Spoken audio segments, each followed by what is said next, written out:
Welcome back to the Last Minute Fantasy Scramble. I'm Kevin K. Mac McCartney. Alongside me tonight, we got Bobby Digital Janis and Bud Stanio, and we are in the playoffs for most leagues. So it's an exciting time for fantasy football. If you're listening, I'm assuming that means you're still in the playoffs. If you're not, I don't think you'd really want to be listening to a fantasy football podcast unless you really don't want that last seed or got some kind of incentive for winning out the losers bracket. But either way, we're glad you're here. We're glad you're listening, and we are ready to start breaking down some football. All right, Bobby, we're going to start with you. Talk about that Monday night football game, or should I say Monday evening football game, where we're going to start. Pittsburgh Steelers finally lost their first game. The Miami Dolphins from 1972 out there drinking champagne. Larry Zonka out there with his cigar. The undefeated team goes down to a team with no name, losing to the Washington football team. Bobby, what do you take away from that game? Yeah, I mean, it was a pretty big upset. But if you looked really closely, Pittsburgh was still coming off a short week, and they didn't look very good at all against a JV Baltimore team with half their roster out the previous week. And then they had another. I think Joe Hayden went down as well, and we already knew Bud Dupree was done for the year. It was still a surprising effort though. We'll start with the Washington football team. Antonio Gibson, on a nice explosive run, ended up getting turf toe. I think it is, and he was out for the game. So J.D. McKissick picked up the slack in the receiving game. He had 17 and a half fantasy points PPR. I think that continues if Gibson's out, which they said most likely it is. I think you can start him in PPR leagues. Peyton Barber got that 1 yard touchdown, but he's just a plotter. I wouldn't even roster him. I don't think he's viable. He has such a low floor. Terry McLaurin, surprisingly quiet, only 2 for 14. I guess you got to attribute it to that Pittsburgh defense. But Logan Thomas, 9 for 98 and a touchdown on double-digit targets. He broke all of his totals for the year in terms of targets, receptions, and yardage. Maybe he's becoming a bigger part of this offense. And then Sims, the receiver, with that nice one-handed catch, but I wouldn't look too much into that. And Alex Smith, you're not considering, but I just want to say, man, Alex Smith, what a story. And it's awesome to see that. If you're a football fan, you just love to see that. And he deserves that Comeback Player of the Year award. And then as for Pittsburgh, Deontay Johnson, a solid game again, just about 20 fantasy points. Claypool had a few nice catches, a little bit quiet. Same with Juju as well. And the running game pretty much non-existent for those who started Snell in place of Connor. So I think Connor's supposed to come back. So obviously you can start him. I think you still, no matter what the matchup is, I think you could still roll out the Steelers defense and, definitely start those 3 Steeler wideouts. I think you rank them Deontay, Claypool, and Juju in that order. And that's what it's looking like from here on out for those teams. All right, and later on in that night, we did have a game between the 49ers and Bud's Buffalo Bills. So, Bud, what'd you take away from that one? I was pretty damn happy. At first, I was biting my nails a little bit because the Bills really couldn't get going, and there was a 4th-and-goal stop, and then it went the same way for the 49ers, so I was pretty happy. The Bills' defense is like slowly improving, and that makes me super happy because they've had a lot of struggles going through this season, and it's kind of a surprise that we're 9-3 right now. But they did pretty good on stopping the 49ers going forward. And something that really eludes me, I'm going to talk about the 49ers first, and I'll get to the Bills here coming up next. But you have, like, Raheem Mostert is back, and he looks so friggin' sharp when he's running the ball. And Jeff Wilson, same thing. And they just, like, they're divvying up the ball, like, so much over there. And it just kind of like blows my mind that they didn't really like stick to the running game, because that's one of the things that the Bills defense has, consistently struggled with.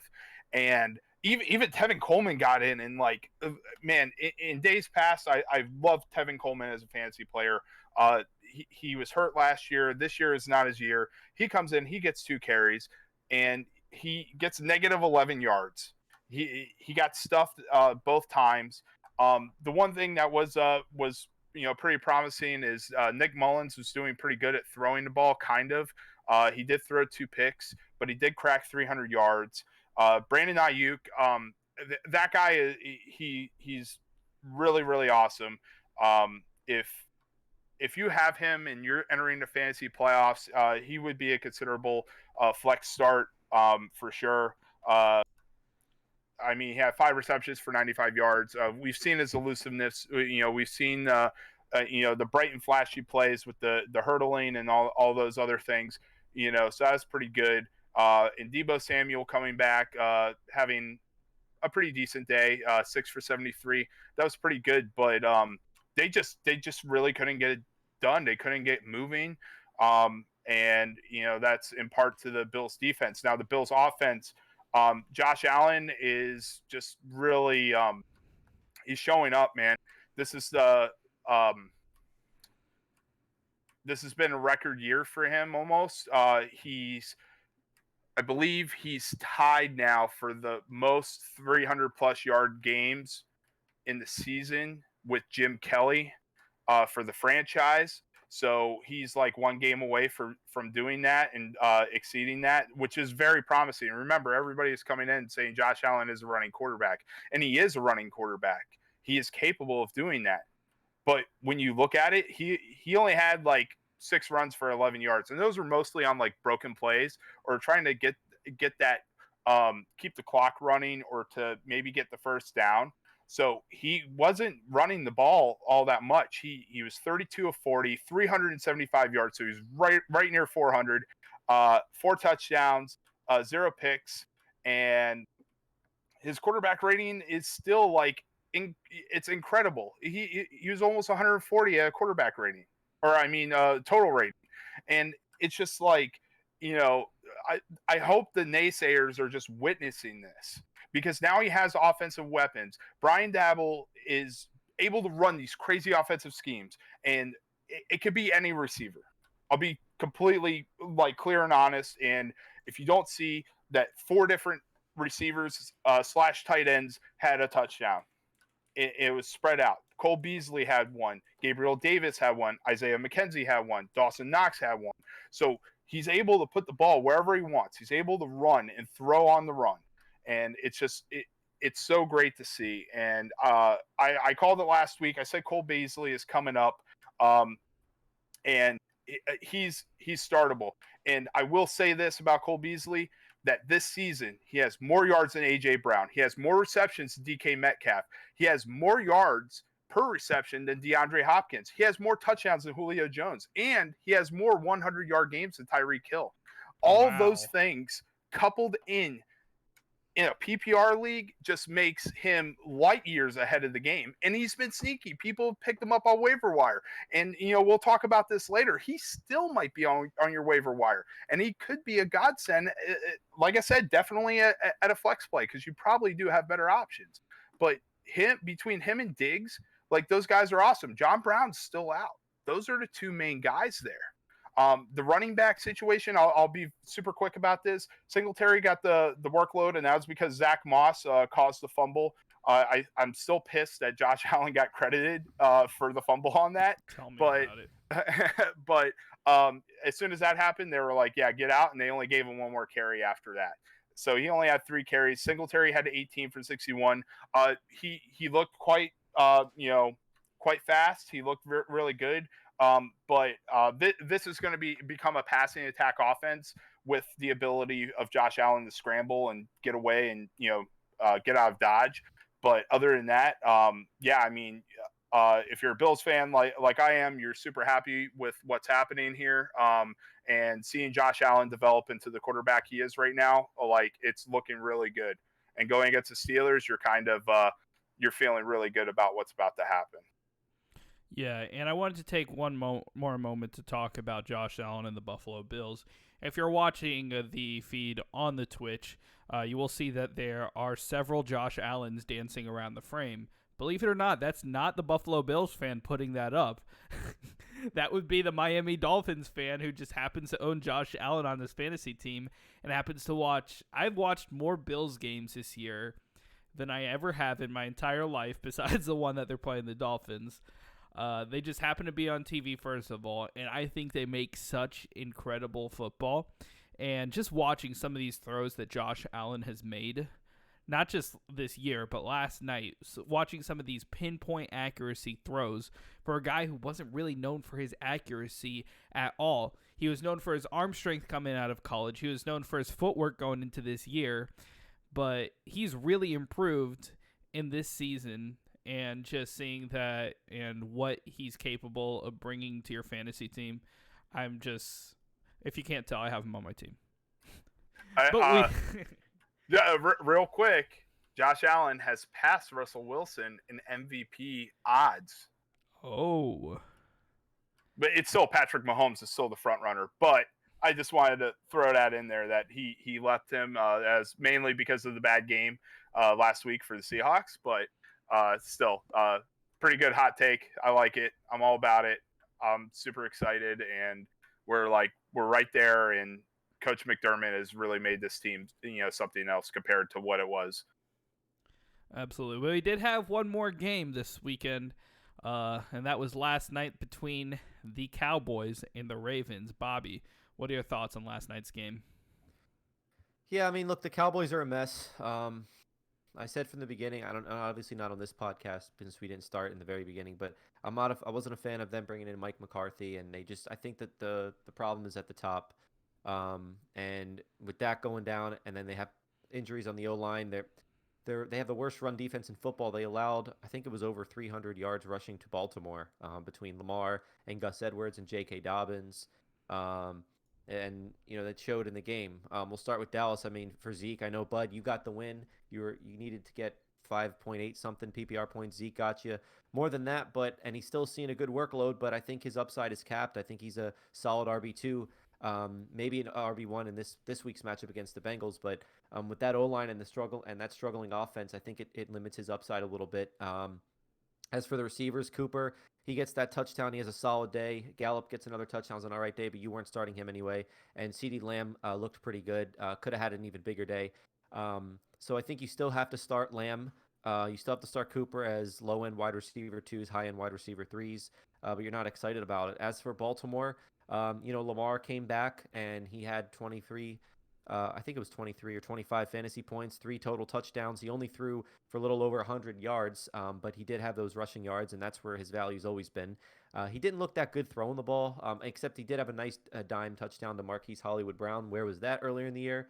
But anyway, other than that, he did miss some throws, but he does get Mark Andrews back. The Ravens will get healthier and get some guys back from bye week. So bottom line is, their schedule looks pretty good down the stretch, so you're still starting Lamar Jackson. I was just frustrated as a J.K. Dobbins owner, not seeing him come out until their third possession. I mean, we saw Ingram first, and then we saw Gus Edwards, and I just think J.K. Dobbins clearly looks like the best back in that backfield, and Gus Edwards looks solid too, but Dobbins just is on another level, and I loved him coming into the draft. I loved the landing spot, but I just wish they would give him full workload, and you could see he was kind of frustrated. You can tell he wants the full workload, and he looked great with that garbage time touchdown in the end, though.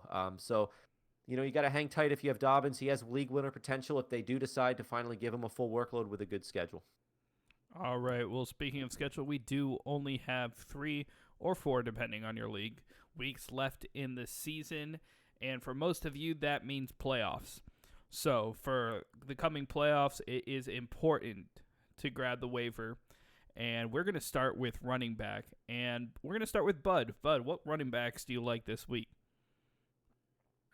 It depends what's available, and I mean, the pickings are pretty slim.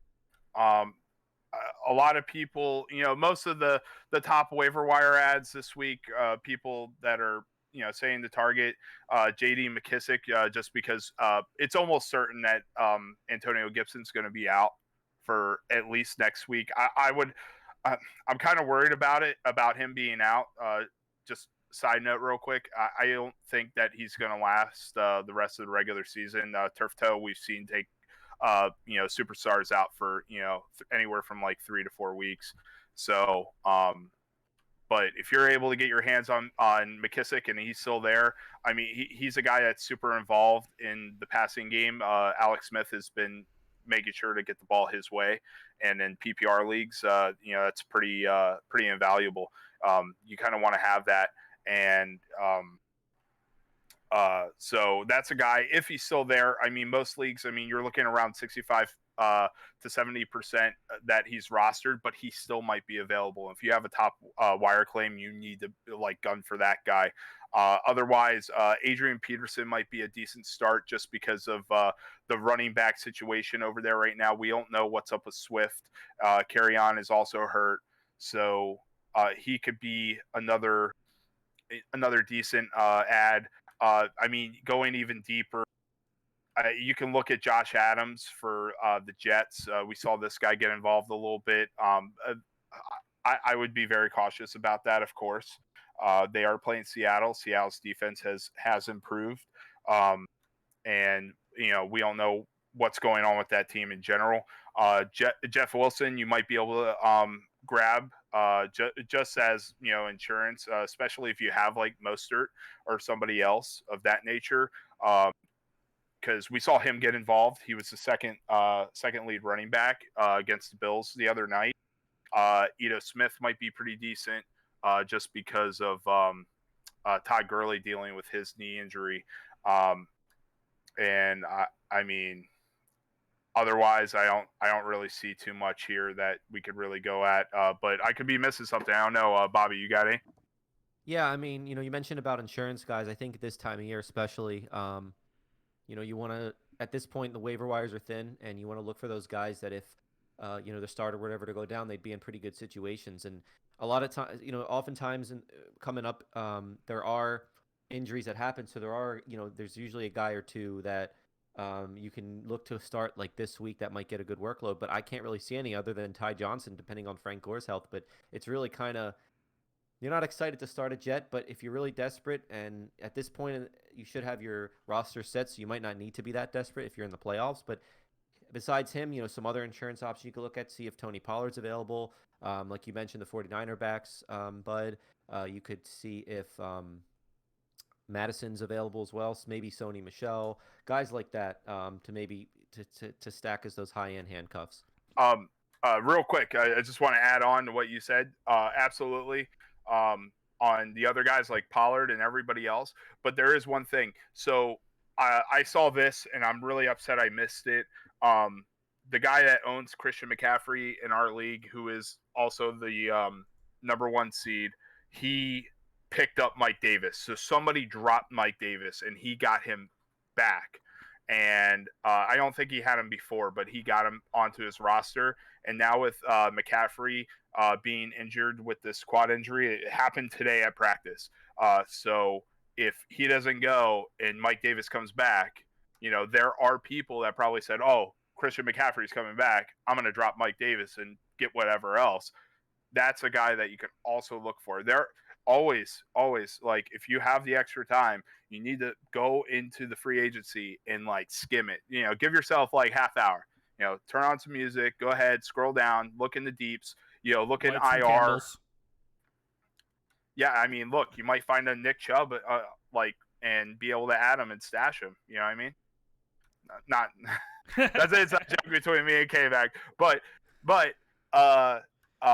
like I said, there are people that are making like crazy moves because they're trying to get into the playoffs, or they were just trying to salvage something out of nothing, and they might have dropped this guy that it's still a startable option. If Christian McCaffrey doesn't play and like Mike Davis is there, jump on it, get on it, use the rest of your fab dollars.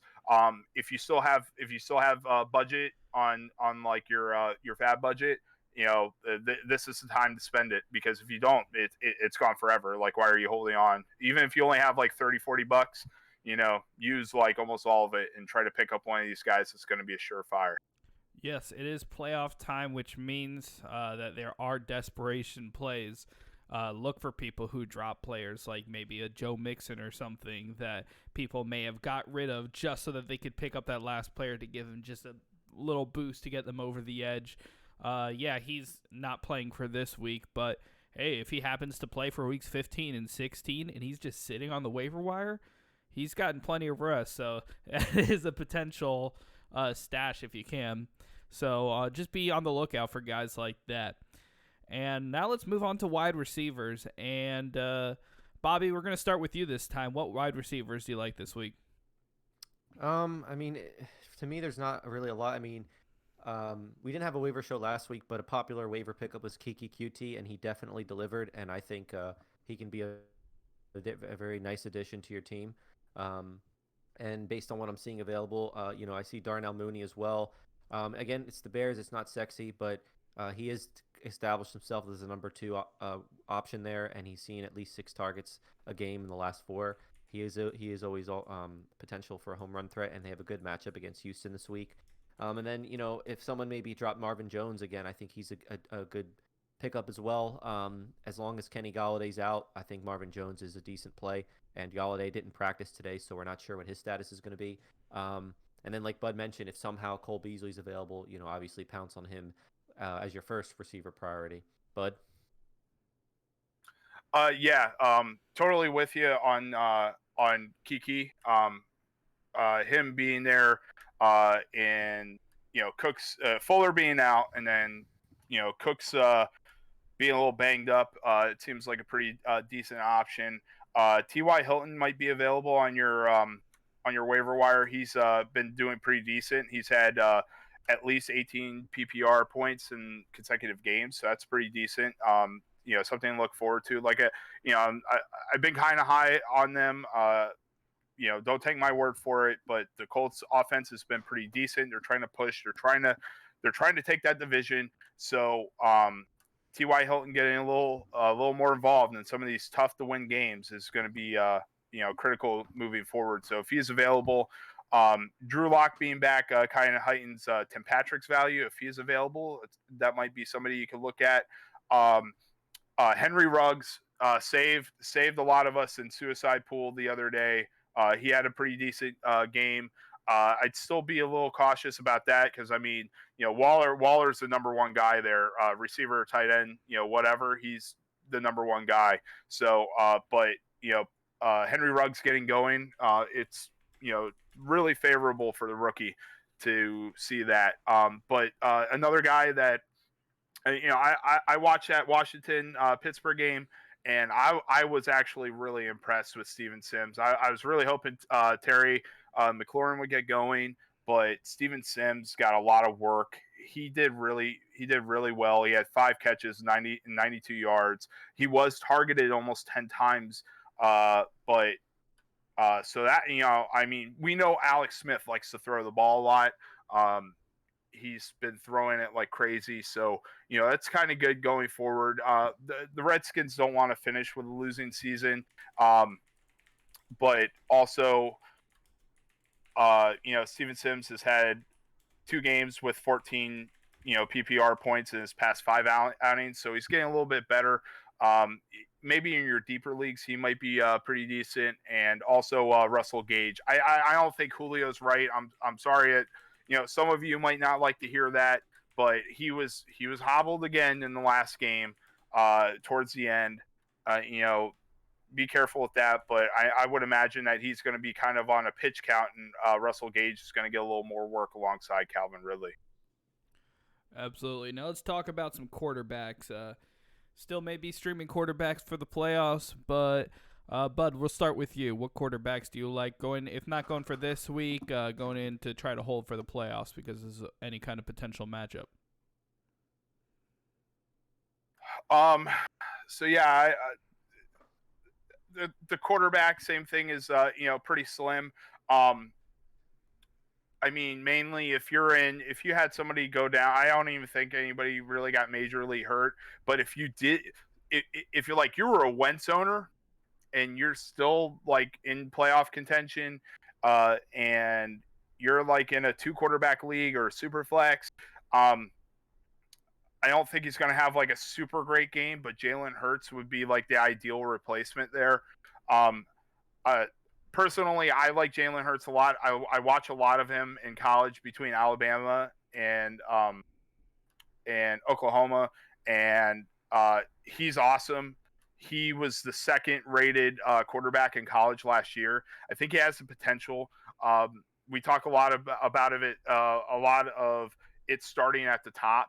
So, it depends on Doug Peterson, uh, making the proper adjustments and getting him involved and trying to, work with this team and, get some kind of flow and chemistry going. But, keep in mind that they're playing the Saints, and Saints, defense has been, pretty decent. So I would be a little worried, but that could be a good replacement because Wentz, is catching the bench. But otherwise, if Phil Rivers is still there, he scored at least 21 fantasy points in 3 games in a row, and he's going against the Raiders. And Raiders allow at least 10 points to opposing quarterbacks. So he could be pretty decent. But looking forward for Phil Rivers, he also gets Houston in week 15. And he's already scored 23 points against the Texans in the last outing. So, that could be an option for you. Otherwise, if you're able to find him, Baker Mayfield might still be available, and we've seen him getting going. I would just be a little cautious with that, especially in bad weather games, because we kind of see what happens because they kind of lean on the run game a little bit. But, those would be my choices at quarterback. What about you, Bobby? Yeah, I'm with you there, Bud, about Hurts. I think he looked pretty good against Green Bay, gave him a little bit of a spark. However, if it's for this week, I would be a little leery against the Saints, who have just been playing outstanding defense as of late, and they've always seemed to heat up in the second half of the season. So, and that they still have problems in Philly on the O-line, and I'm not a big fan of Peterson's play calling. But his next 2 games after that, he gets Dallas and Arizona. I don't know which order, but so that might be good to look ahead. And another guy maybe to look ahead towards too. Maybe not this week, but the next 2 weeks is Jared Goff home against the Jets, and then at Seattle could be another option for you if he's been dropped. And then for this week, besides who Bud mentioned, I think if you're really desperate, you could get away with rolling out Mitch Trubisky this week again. He has a really good matchup against Houston. He does offer some rushing upside, and the Bears were able to move the ball somewhat decently against the Lions, and even though Trubisky only had 1 touchdown pass, they had others rushing, but touchdowns are hard to predict sometimes, so maybe that'll even out for him. If you're desperate, he has a pretty good matchup this week. All right, so now let's talk some tight ends. Bobby, what tight ends do you like this week or going forward? To me, it seems like only clear one. It's Logan Thomas again. We kind of touched on him a little bit.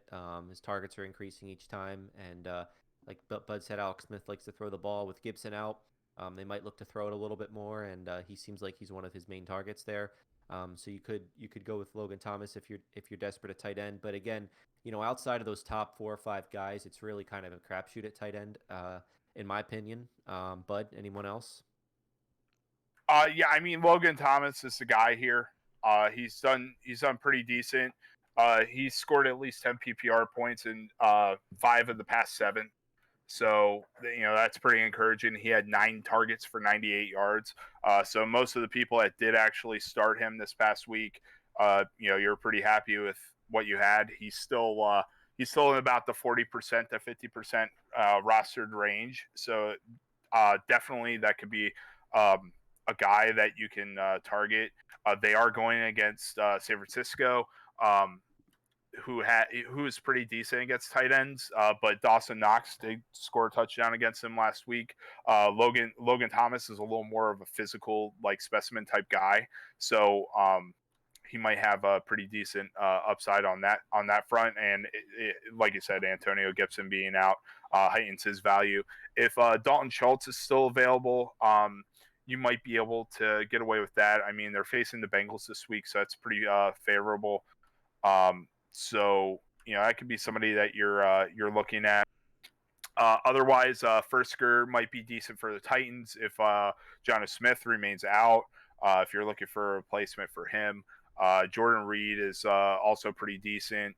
But we don't know when Kittle's coming back. Maybe he comes back for the playoffs. But that's kind of anybody's guess is as good as mine. Otherwise, everybody's just kind of bottom of the barrel. Tyler Eifert, Cole Kmet, Jared Cook, if he's still available, you might be able to get away with. But yeah, I mean, beyond that, pickings are kind of slim at tight end just because it's been a wasteland. All right, and last but not least, we have defenses. Bud, we're going to start with you. I know we've been talking a lot over the last few weeks about which defenses to stash for the playoffs. Well, now we're here, and what defenses do you like, not only for this week, but maybe some to grab for the upcoming weeks? Yeah, man. I take a lot of pride in good defenses. They can really make or break you, especially if somebody has like a down game. They can really really turn the tide, and what could be like down to the wire kind of game for you or matchup. I mean, at the top is the Saints. They're almost more than likely a stash if you're able to get your hands on them. Pounce. They're playing the Eagles. Like I said, I mean, Jalen Hurts is a rookie. He doesn't have much playing time. If he does poor, they're going to put Wentz in, and we know how that goes.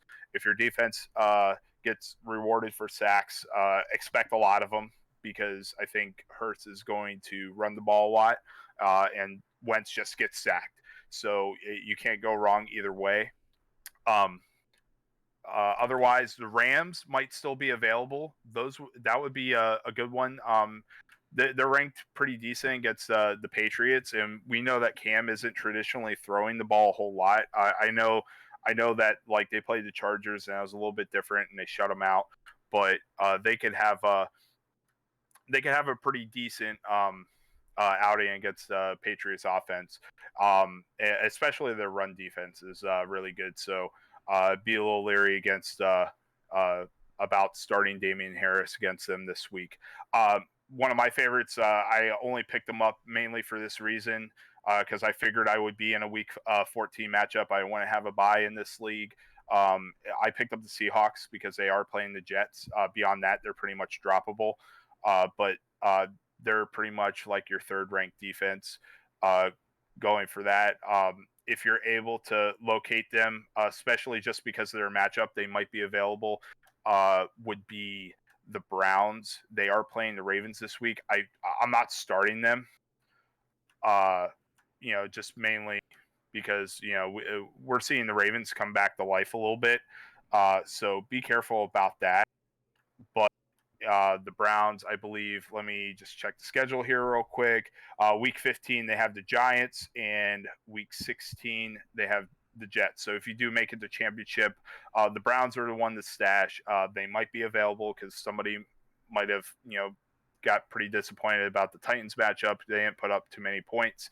I would grab them. The Giants with Daniel Jones coming back, that's kind of iffy. So if you have a better defense for that week, might be a little iffy, but Jets would be pretty favorable matchup, especially in championship week. All right, Bobby, I think that Bud took about all of them. But if you have any other defenses that you like, let's hear it. Yeah, no, he did. And actually, I have one besides the Seahawks, another one. Bud pretty much talked about a lot of them, ones that you want to have for like the whole playoffs. For this week in particular, one that I'm finding pretty attractive besides the Seahawks is the Panthers at home against Denver. Denver has to make an early trip coming east, and Drew Lock's turnover prone. And actually, their last two games, they had 15 and 18 points. And they had that rookie Jeremy Chin, who I actually really like. I wanted the Dolphins to get safety coming back from them, and since he's been in the lineup, they've been a lot better of a unit. So I think you can start Carolina this week at home against Denver if you're looking for something for this week. All right, so that about wraps it up for our waiver choices. Now we are going to take a look every weekday that we do this. We take a look at a certain division. We break down 3 players that a lot of people are having questions about, and we're going to give you 2 options, either that player or player X. So this week we take a look at the NFC West, where we are going to start in Arizona, and we will start with Bobby. Would you rather have, for the rest of the season, Kyler Murray or Josh Allen? I'm going to take Murray by 1 spot. All right. Bud, would you rather have Kyler Murray or Russell Wilson? Wow. I'm going to be biased because I own Russell Wilson twice. But yeah, I don't know. It's super close in rankings. But with Russell Wilson playing the Jets this week, I think that's going to be a lot more favorable. And coming off of a loss, we kind of know how that goes. I think it's going to be a big game for Russell. All right, Bobby, would you rather have Kyler Murray or Aaron Rodgers?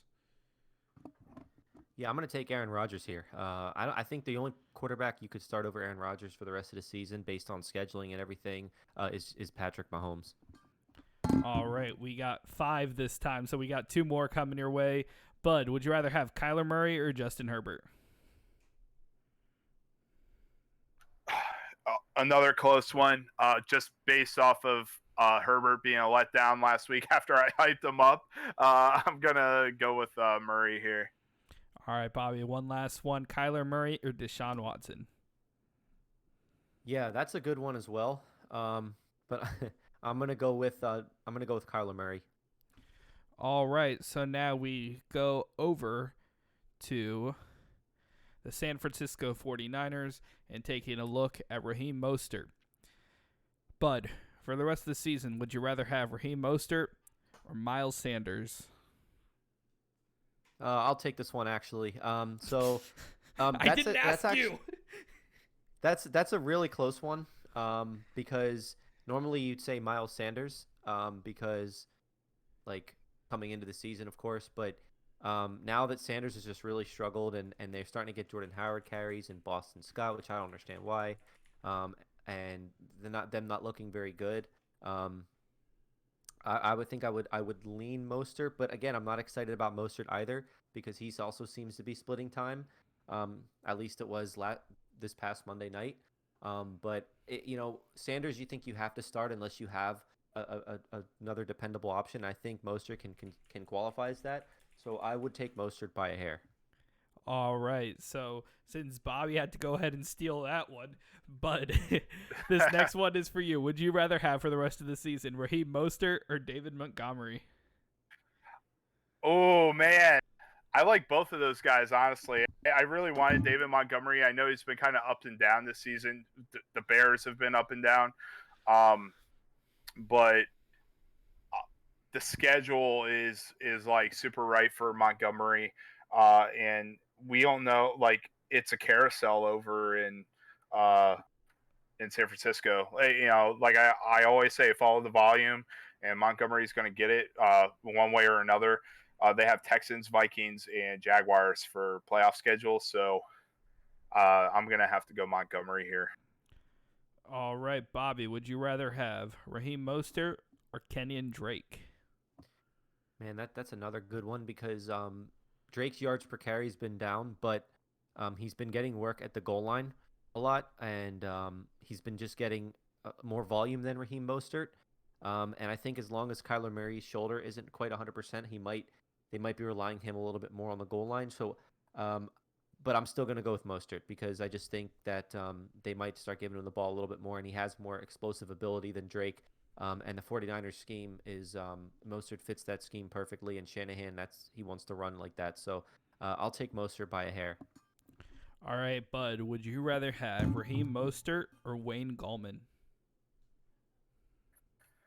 Oh, man. So that kind of throws my volume theory out the window.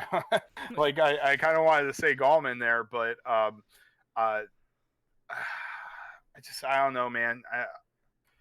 I don't think the Giants are all that, but they are leading the NFC East, so who knows? But I think Mostert in this case, and it's a slight edge. Him being back is a pretty big deal.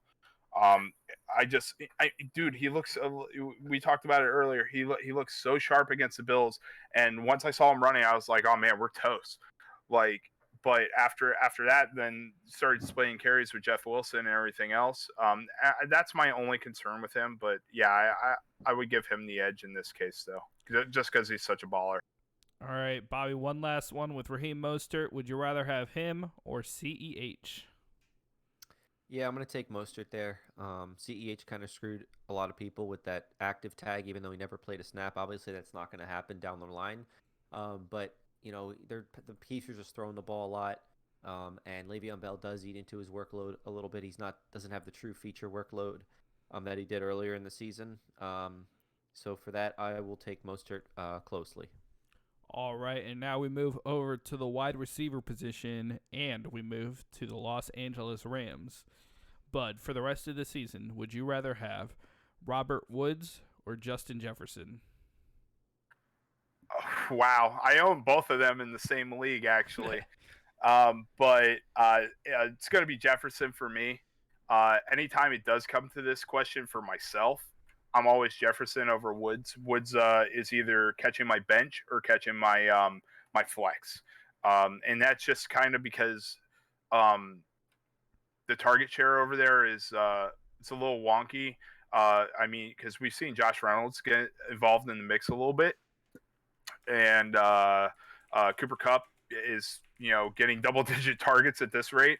But I mean, don't be surprised if I'm not saying Robert Woods is a bad receiver, but don't be surprised like if he doesn't do anything and then like Tyler Higbee gets 3 touchdowns. We've already seen that happen early on in the season.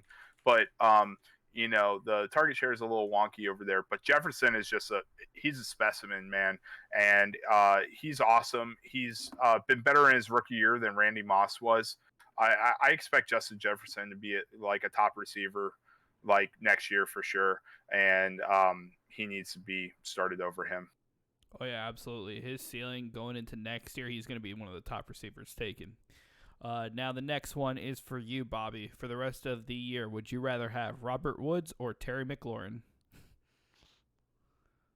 That's actually a really good one. I have them here back to back. I think I'll lean with Woods slightly because I just think the offense is a little bit better. But I think they're both in that same type of high-end wide receiver 2 type with limited touchdown upside, but they see a high target share. So I will take Woods there by a smidge over T-Mac. I'm surprised to hear you say that of all people. Yeah. All right, so this next one, Bud, would you rather have Robert Woods or Adam Thielen? Sticking with the Vikings. Why am I getting all the Vikings receivers? No, but it's going to be Thielen for me, just because he is the number 1 over there. I kind of value him a little bit higher, but everything I pretty much said. I mean, Kirk Cousins has done better of throwing the ball and distributing it more, but yeah, I don't know. I'm gonna go Thielen here. I like Bobby Trees. He's a former Bill, but yeah. All right. Going to Bobby Janis. Would you rather have Bobby Trees or Tyler Lockett?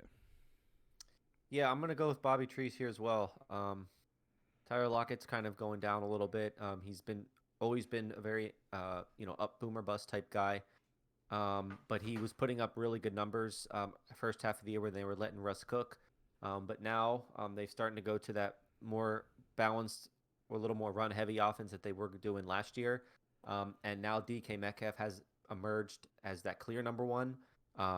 So he's clear number 1 in the pecking order there, which means Lockett's the number 2 guy. So Lockett still obviously is valuable, of course, but when you're comparing those, because of that fact, I'll side with Woods here. All right, one last one, Bud. Would you rather have Robert Woods or Deontay Johnson? That's really, really close. In this one, I will take Robert Woods. Deontay Johnson has been kind of like, I don't know, man. Like we've talked a lot about him this season, and it's been kind of weird for the Steelers like last couple games. Like, I mean, well, they lost the last one, and then but Ben is still like slinging the ball, but it's the same thing. I mean, we're seeing like crazy target share, but in this case, I mean, we see Robert Woods emerge a little more on gadget plays and things of that nature, and he's pretty good about separating from his coverage, but I don't know, man. I'm just I kind of think Woods is better in this situation. All right, so that wraps it up for that. Now we are going to get into some of your questions, and we are going to start with how serious do you think Antonio Gibson's injury is? Bobby, I'll let you take this one. I mean, yeah, I'm not really a doctor, and I'm not reading You're his not? MRIs or anything like that. No, surprisingly, I'm not. I know, but um, I think you have to be pretty concerned. I mean, I know toe injuries are no joke. I heard it was on the big toe, and that's very important, especially for running backs, to be able to cut and keep their balance and do things like that. I mean, anything with the toe or foot or ankle, as we've seen with a lot of uh, running backs with foot issues. It has to be concerning. I mean, the fact that he's already been ruled out for this week, so early in the week, it doesn't bode well. So I would definitely be concerned, and I would definitely try to have a backup plan and expect him to not be there for the next few weeks. So you hope for the best and you prepare for the worst in this situation. All right, get ready for some quarterback questions. Bud, Daniel asks, Josh Allen or Ryan Tannehill for this week? Is this a joke? You already know what I'm going to say. Ryan Tannehill, right? No. I will say that Josh Allen has a tough matchup this week. The Steelers are no slouch, even though I just kind of bashed them a little bit. But I think the reason, Tannehill is also not a bad option. They're playing the Jaguars. Jaguars aren't terribly good. So, and I mean, just I don't see Tannehill. Like, Tannehill's going to throw the ball, yes, but I think that this is going to turn in such a runaway that they're just going to let Derrick Henry and the rest of the people behind him just run the ball away. Why wouldn't you let the best thing of your offense go ahead and carry you against an easy team, especially a divisional opponent? Josh Allen has something to play for here. He's playing against one of the greats, and whoever wins this game between the Steelers and the Bills clinches. If the Bills win, they clinch. If the Steelers win, they clinch. They're going to playoffs. So there's a lot more on the line for this game that the Titans can also lock their thing up and do whatever. But I think this is going to be more of a Derrick Henry game than anything. So I think with just based off of Josh Allen's performance in the last few weeks and basically all season, that you can't deny the the shorts wear. You can't deny Josh Allen. You can't deny the mustache. You have to go with him. All right. So, Bobby, would you rather have what Brandon asks, Ryan Tannehill or Herbert? For this week or for rest of season? I This don't know week. what. Well, actually, you know what? My answer would still be the same. I would still take Justin Herbert. I mean, it was like the one game he really had a bad game. And I think again, John touched on it. Credit to John in the Sunday show about how much of a coaching mismatch this is going to be and how well Bill Belichick usually is against rookie QBs. And so, but you look at Herbert's schedule the rest of the way. For me, it'd be pretty hard to sit him based on what he's done since week 2, and he has done it against some good defenses too, including the Bucs and the Saints in there as well. So I'm gonna roll with Herbert over Tannehill for this week and for the rest of the season. All right. So, questions or the answers to the last two questions were Herbert and Josh Allen. Bud, Sergio asks Herbert or Josh Allen for the playoffs. Oh, well, let's take a look at the schedules, right? I will say that Josh Allen does have a tougher schedule. He does have Steelers this week, of course, but Broncos next week is super favorable, which will get you into championship week, and then they play the Patriots.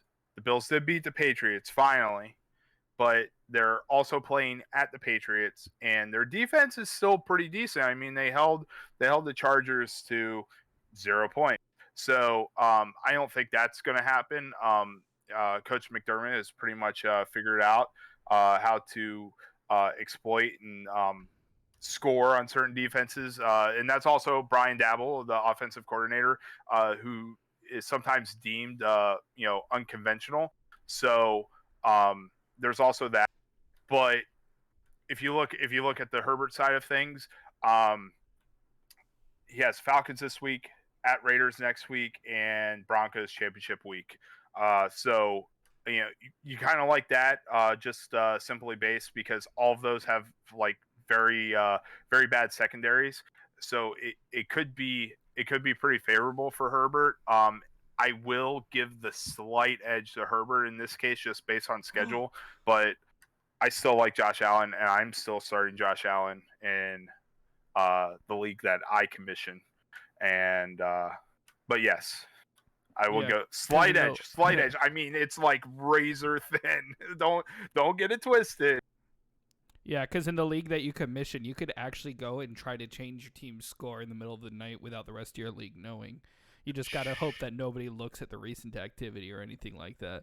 Not that I would ever do something like that or condone an activity such as that. Unless a lot of money's on the line, then you got to do what you got to do.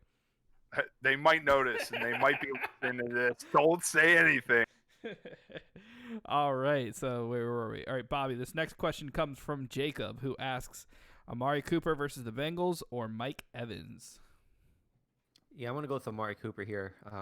I love the matchup, and with Mike Evans, I really kind of don't trust him much.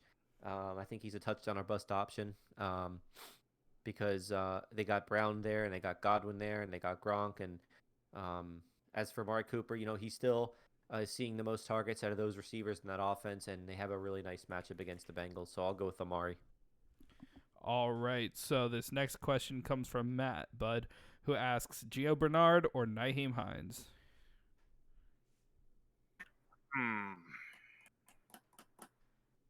I'm gonna go Gio. The matchup's just it's smash mouth. You gotta go against Dallas here. And Gio's the only guy. I know we're not really talking like a whole lot of injury news, but it's already been confirmed that Joe Mixon is not playing next week, so it's just going to be Gio and P. Ryan. So that's easy for me. I'm going to go Gio there. All right, Bobby. Andrew asks, Mark Andrews, what's going on with him? Do you trust him?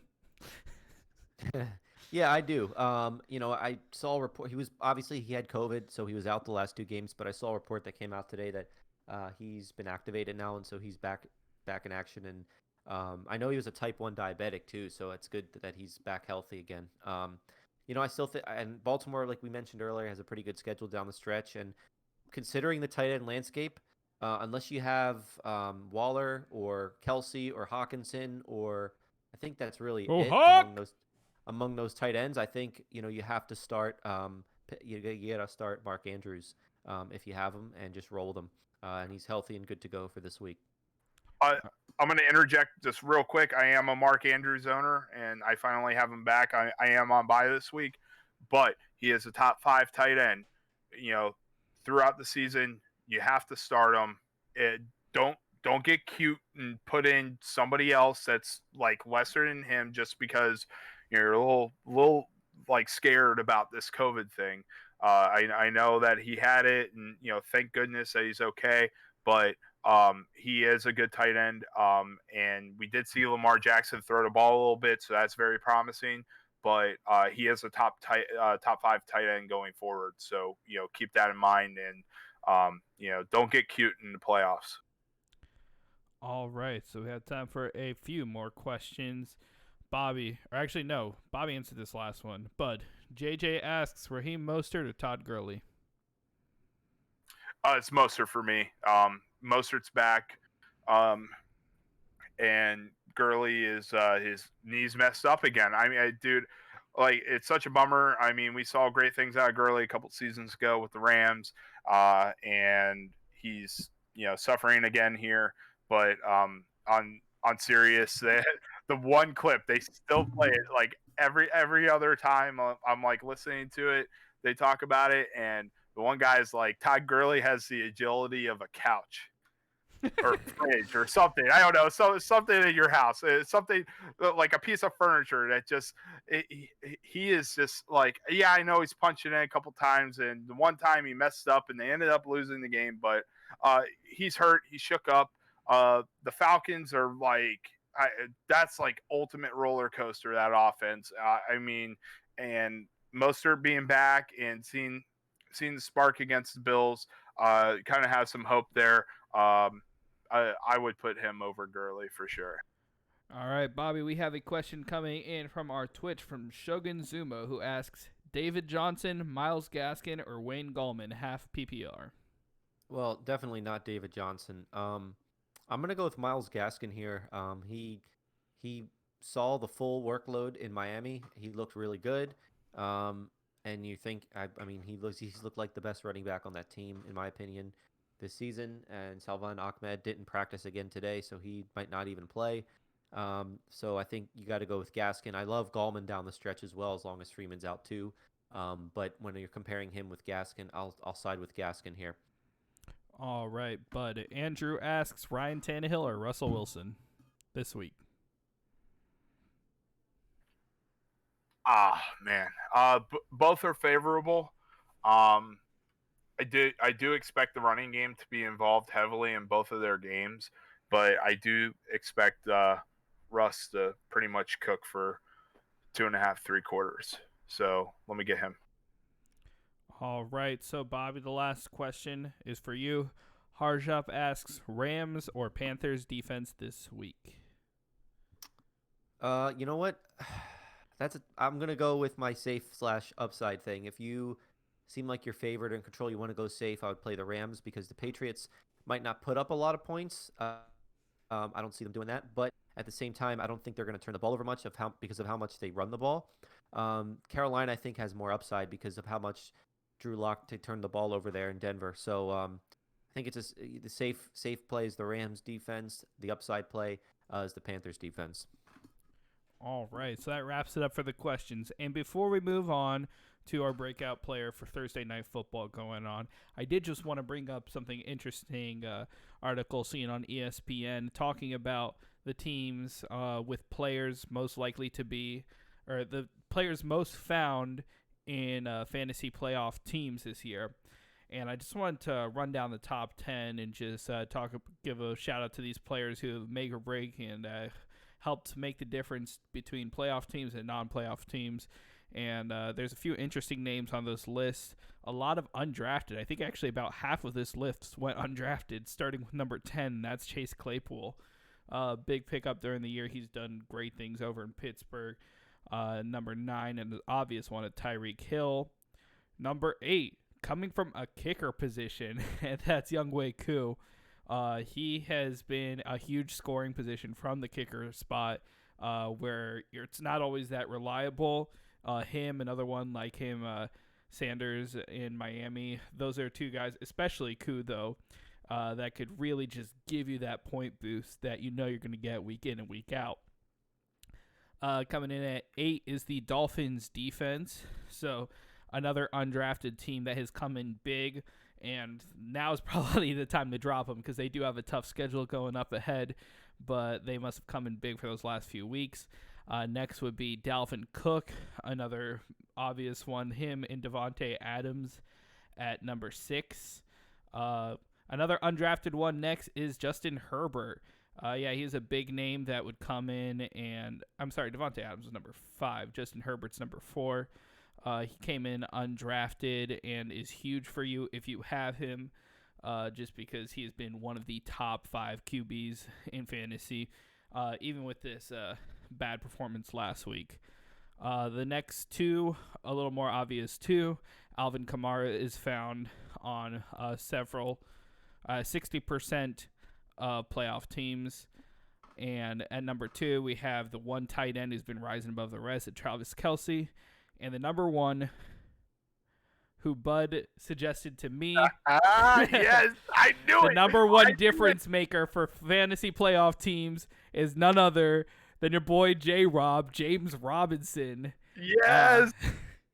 Who was huge for any team that he's on.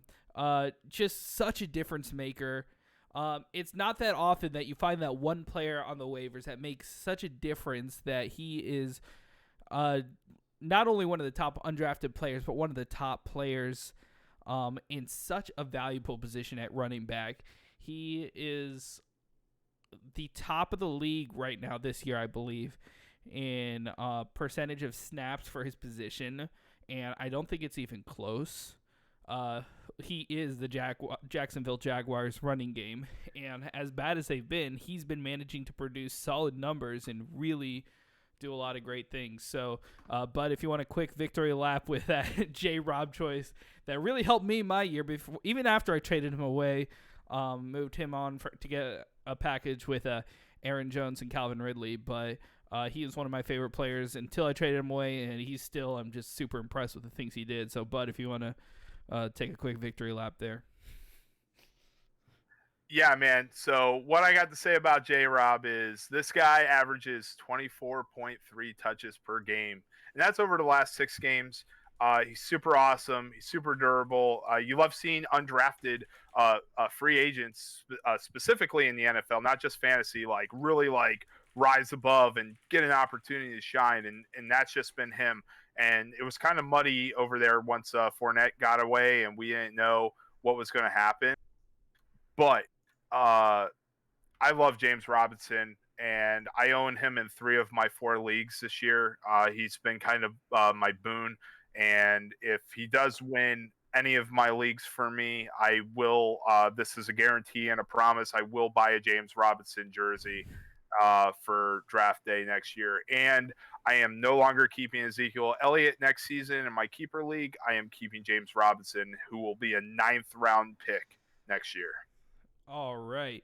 And before we move on, we have one more question came in. I just want to make sure we try to get to them. This one comes from Mark. Bobby, I'll let you knock this out. Terry McLaurin or Mike Evans? Yeah, Terry McLaurin. All right, that one's easy. Okay, so that almost wraps it up for today. We do have one more segment. We have a football game tomorrow night between the Rams and the Patriots, and that means we are looking into Thursday night's breakout player of the game. The 3 of us, and we'll get John's answer somewhere down the line, are going to give our prediction for the player that we see most exceeding their fantasy projections. We go off of ESPN's PPR ratings. So last week, the winner was John with his projection of Henry Ruggs, narrowly beating me out since he scored that last second touchdown against the Jets. So he can thank his Jets for that one. So this week, we will start. Bud, we'll let you start this time. Bud, who is your breakout player for Thursday Night Football? I almost wanted to say Robert Woods, but I didn't. I am gonna go for a Rams receiver, and I talked about him briefly. I'm gonna go for Josh Reynolds.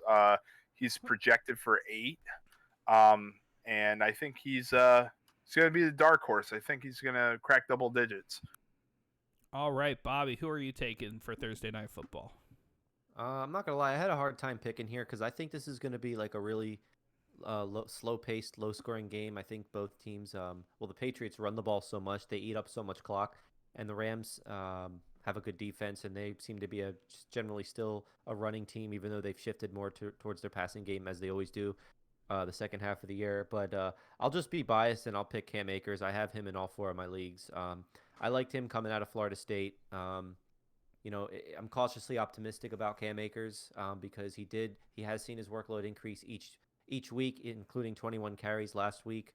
He scored in each of his last 3 games, but it's still Sean McVay. I mean, he still said it was going to be a committee, and so it could easily just be he gets like 3 snaps and Brown and Henderson get the others. But I'll roll the dice and take Akers, projected for 10 points. All right, this was another one. These Thursday Night Football games are just not fun to predict guys to go over because so often they're going under on Thursday Night Football, which makes me want to pick the Rams defense, but there's no fun in that. So I am going to go ahead and pick Tyler Higbee. I know that it is tough trying to figure out what tight end's going to produce for the Rams, but I am going to go with his projection. I think he's projected about 7 points.